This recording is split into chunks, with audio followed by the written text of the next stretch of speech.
మహాశివరాత్రి.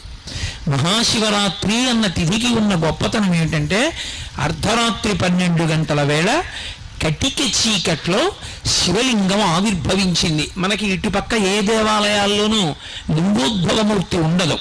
ఇప్పటికీ మీరు అది చూడాలి అంటే శ్రీకాళహస్తి దేవాలయం వెనక్కి వెడితే వెనక గోడ మీద కనపడుతుంది లింగోద్భవమూర్తి. అంటే లింగంలో శివుడు ఉంటాడు, తల కనపడదు, పాదాలు కనపడవు. తల దగ్గర హంస వెడుతూ ఉంటుంది, పాదముల దగ్గర ఒక వరాహము అడవి పంది వెడుతూ ఉంటుంది. ఎందుకలా అంటే ఆయన ఆపాతాళ నభస్థలంత భువన బ్రహ్మాండమా విస్ఫుర జ్యోతిస్పాటిక లింగమౌళి విలసత్పూర్ణిందు అంతామృతై.